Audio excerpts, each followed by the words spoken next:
और भाई। ABC and Co. is a renowned partnership firm doing business in textile industry from last 20 years.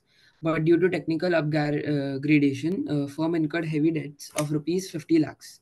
To maintain the integrity of the firm, they introduced Mr. D as a new partner. Before admission of D, other partners A, B, and C decided on their own name and made an agreement with the creditors that the new partners will be liable for existing debts through novation. When D joins, he becomes known about the debt of rupees 50 lakhs. With reference to the provisions of Indian Partnership Act 1932, give your opinion. देखो, case का scene क्या बन रहा है, ये शायद ऐसा similar question अपन ने किया हुआ है कि सर एबीसी तीन पार्टनर्स की पार्टनरशिप फॉर्म थी, ए बी और सी की। ठीक है। टेक्निकल अपग्रेडेशन कर रहे हैं, टेक्सटाइल इंडस्ट्री में काम करते थे 20 साल से, पर टेक्नोलॉजी बदल गई, टेक्निकल अपग्रेडेशन कर रहे हैं, फॉर्म पे डेट्स हो गए 50 लाख रुपए के due to this technical upgradation. तो अब उन्होंने नए पार्टनर डी को इंट्रोड्यूस किया। डी को एडमिट करने से पहले ए बी और सी ने ही आपस में डिसाइड कर लिया, ऑन देयर ओन डिसाइड कर लिया, and made an agreement with the creditors that the new partner will be liable for existing debt through novation. नया पार्टनर जो है, they will be liable for existing debt through novation. ठीक है, मतलब अपने आप में डिसाइड कर लिया, डी की परमिशन नहीं ली उन्होंने। पॉइंट यहां पर ये निकल रहा है, सर क्या पार्टनर अपने घुसने से पहले वाले डेट्स के लिए रेस्पॉन्सिबल रहता है कि सर बाय डिफॉल्ट तो नहीं रहता है, अदरवाइज वो एग्री कर ले तो रहता है। क्या इसने यहाँ पर एग्री किया? नहीं सर, इसने यहाँ पर एग्री नहीं किया। इसके लिए तो ये भी सरप्राइज था। When D joins, he came to know about the debt of 50 lakhs। क्या वो पहले वाले डेट्स के लिए रिस्पॉन्सिबल होगा? नहीं होगा। ठीक है भाई, इसकी खुद की परमिशन लगेगी। So with respect, with reference to the provisions of the partnership act, अपनी ओपिनियन बताइए, whether D would be liable for the debts of the firm incurred prior to his admission by virtue of agreement between A, B, C and the creditors। कि sir A B C ने और creditors ने आपस में जो भी थे उन्होंने ही आपस में कर लिया। ठीक है, तो सर ये तो हो गया पहला। Answer will be no. ऐसा करने से डी की भी तो परमिशन लगेगी, बिना डी की परमिशन से आप उसको रिस्पॉन्सिबल थोड़ी बना दोगे। Whether your answer will be different if D was a minor at the time of admission. कि सर यदि डी माइनर था at the time of admission, तो सर जब उसको एडमिट किया गया था, माइनर तो वैसे भी पार्टनर ओनली इन प्रॉफिट्स होता, पार्टनर नहीं मतलब एडमिटेड ओनली फॉर प्रॉफिट्स होता है। तो क्या वो डेट के लिए रेस्पॉन्सिबल होगा? सर माइनर घुस, जब एक नॉर्मल पार्टनर ही घुसने से पहले वाले कामों के लिए रेस्पॉन्सिबल नहीं था, तो माइनर को कैसे रेस्पॉन्सिबल बनाओगे भाई? आप बना ही नहीं सकते। और दूसरा, तीसरा, whether D would be able to pay the debt upon upon becoming a major. Sir D minor जिस दिन अंदर घुसा था, जब वो मेजर बनेगा और फर्म में कंटिन्यू करेगा, तो जिस दिन से वो फर्म में घुसा था उस दिन से फर्म में जो भी काम हुए हैं उसके लिए वो 100% उसकी भी रेस्पॉन्सिबिलिटी हो जाएगी विद अदर पार्टनर। लेकिन सर उससे पहले वाले कामों के लिए होगी क्या? The answer would be negative. ठीक है, तो तीनों में ही मेरे हिसाब से आंसर नेगेटिव होना चाहिए। आइए इसको पढ़ते हैं और समझते हैं। पढ़ना स्टार्ट कर भाई। पहला पॉइंट क्या है कि सर इन तीनों ने और क्रेडिटर्स ने डिसाइड कर लिया, इनकमिंग पार्टनर को से तो कुछ बोला ही नहीं, तो क्या होगा? पढ़ भाई इसका answer. Liability of D, as per Section 31 of the Indian Partnership Act 1932, the liability of the new partner ordinarily commences from the date when he admitted as a partner, unless he agreed to be liable for the obligation incurred by the firm prior to the date. The new firm, including the new partner who joins it, may agree to assume liability for the existing debts of the old firm, and the creditors may agree to accept the new firm as the debtor and discharge the old partners. The creditor's consent is necessary in every case to make the transaction operative. The mere agreement amongst partners cannot operate as the novation. Thus, an agreement between the partners and the incoming partner that he shall be liable for existing debts will not ipso facto give creditors to the firm any right against him. In इप्सो the facto, instant case, इप्सो facto का मतलब होता है just by the fact कि वो अंदर आ रहा है और इन लोगों ने ऐसा किया हुआ है, उसके खिलाफ कोई राइट नहीं बन जाएगा क्रेडिटर्स का।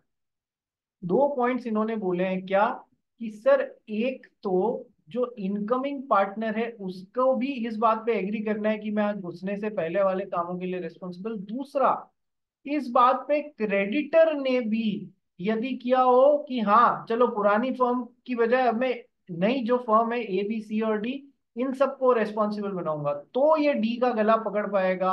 यदि क्रेडिटर नहीं और केवल पार्टनर्स ने, डी ने एग्री किया अंदर घुसते समय कि मैं भी रेस्पॉन्सिबल, तो ये लोग ही गला पकड़ पाएंगे, ये गला नहीं पकड़ पाएगा उसका। ठीक है, तो क्वेश्चन में क्या दे रखा है वो बहुत ध्यान से समझ के फिर आंसर करना। ठीक है, so in the instant case D would not be liable for the debts of the firm incurred prior to his admission by virtue of the agreement between A, B, C and the creditors। ठीक है, sir answer. हाँ बोलो।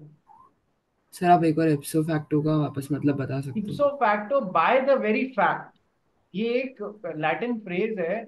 इप्सो facto by the very fact, ये ऐसा नहीं होगा कि वो नया पार्टनर अंदर घुस रहा है तो वो इन लोगों ने कर लिया आपस में ही बिना उसको पूछे, तो बाय दिस वेरी फैक्ट वो रिस्पॉन्सिबल नहीं होता है। ठीक है, सर एक और डाउट। हाँ बोलो। सर कोई भी आंसर्स में मतलब जैसे ये पर्टिकुलर आंसर में ये टर्म यूज करना है कि कोई भी जगह जहाँ पे फिट अरे बैठ के यूज कर यू सकते यू हैं? Don't need to use it, इन्होंने यूज कर लिया है, तुमको याद रह जाए तो कर लेना, नहीं तो इसका कोई इतना महत्व नहीं है इप्सो फैक्टो का। ठीक है सर। ठीक है, चलिए, क्योंकि तुम लॉयर नहीं बन रहे हो यार, तुम लोग चार्टर्ड अकाउंटेंट्स बन रहे हो। नेक्स्ट, इफ सेकंड क्वेश्चन क्या है कि यदि whether your answer would be different if D was a minor at the time of admission. मैं तो उसमें भी नेगेटिव ही जवाब दिया था कि जब पार्टनर ही नहीं होता है तो माइनर को कैसे आप रिस्पॉन्सिबल बनाओगे। ठीक है, पूरा पढ़ो माइनर का क्या पॉइंट्स।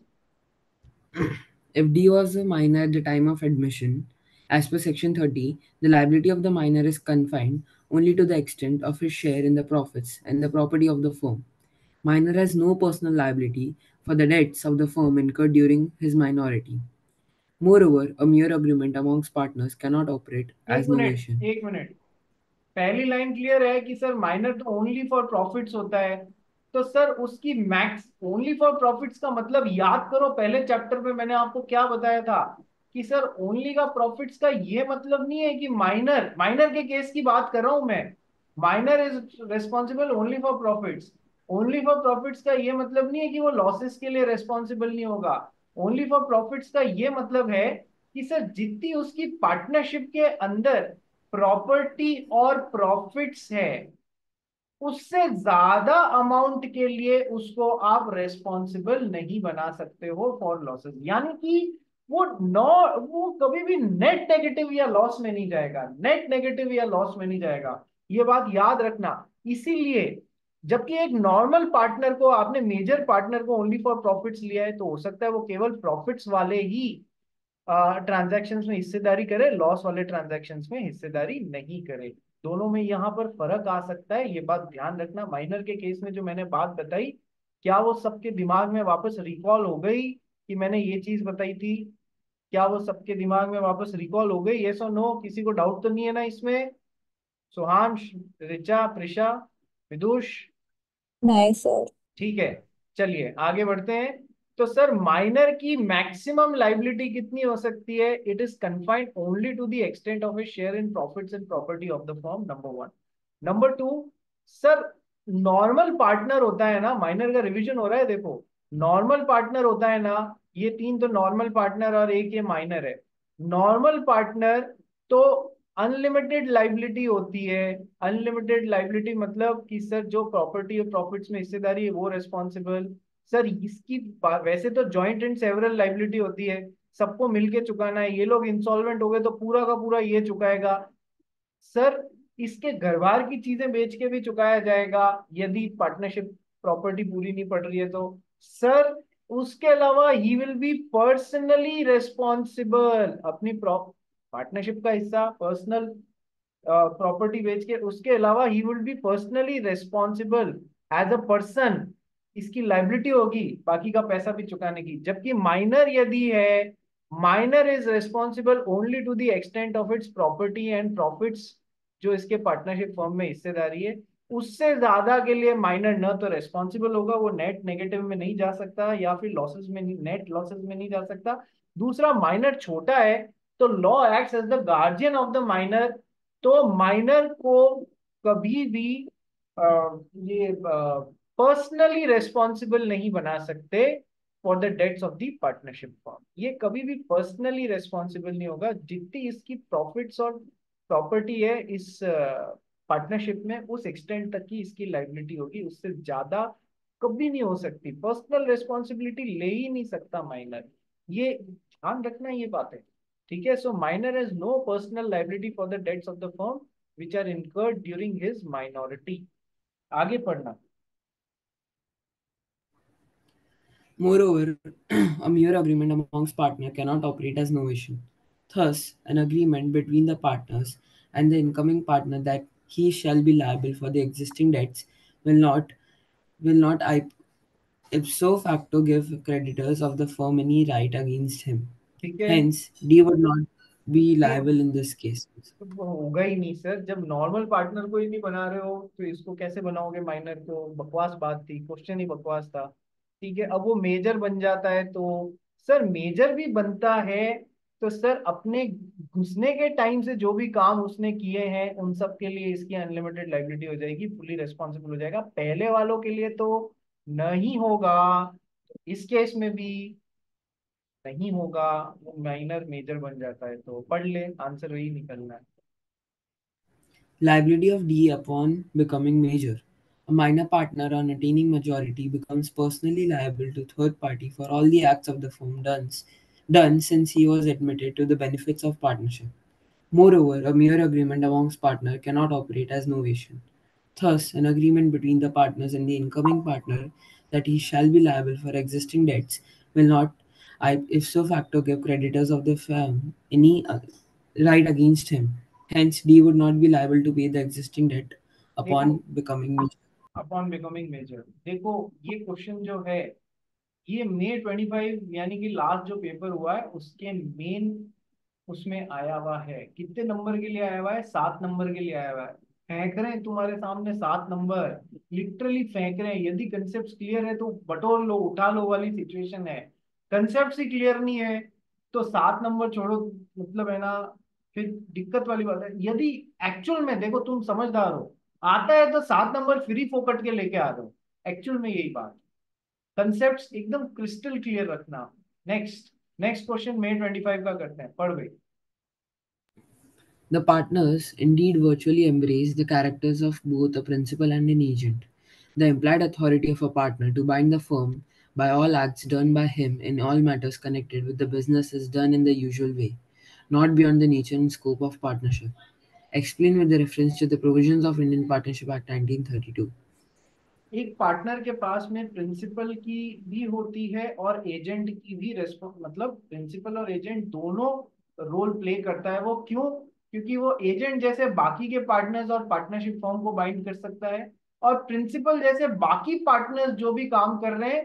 देखो, जरूरी बात क्या है, ये दोनों ही एस्पेक्ट्स में कि वो फर्म के बिजनेस के लिए किया हो, इम्प्लाइड अथॉरिटी है पार्टनर को, फर्म के नाम से किया हुआ हो, ठीक है, फर्म के बिजनेस के लिए किया हुआ हो, यूजुअल और नॉर्मल वे में किया हुआ जैसे फर्म करती है, तो हर पार्टनर दूसरे पार्टनर को बाइंड कर सकता है, दूसरों के काम से बाइंड हो सकता है। ठीक है, तो बोल ये रहे हैं, partners indeed virtually embrace character of both principal agent relationship which is also the true test of partnership. The implied authority of a partner to bind the firm by all acts done by him in all matters connected with the business is done in usual way, not beyond the nature and scope of partnership. तो यही जो partnership वाला है, और ये तीन aspect की sir, business, ये यूजुअल वे में, on the name of the firm किया है, तो उससे पूरी पार्टनरशिप और बाकी के पार्टनर्स बाइंड होंगे ही होंगे। ठीक है, एक बार पढ़ इसको। The partners indeed virtually embrace the characteristics of both a principal and an agent. As per Section 18 of the Indian Partnership Act 1932, a partner is the agent of the firm for the purpose of business of the firm. So, as far as he acts for himself and in his own interest in the common concern of the partnership, he may properly be deemed a principal, and so far as he acts for the partners, he may properly be deemed as an agent. The principal distinction between him and a mere agent is that he has a community of interest with the other partners in the whole property and business and liability of the firm, of the partnership, whereas an agent as such has no interest in either.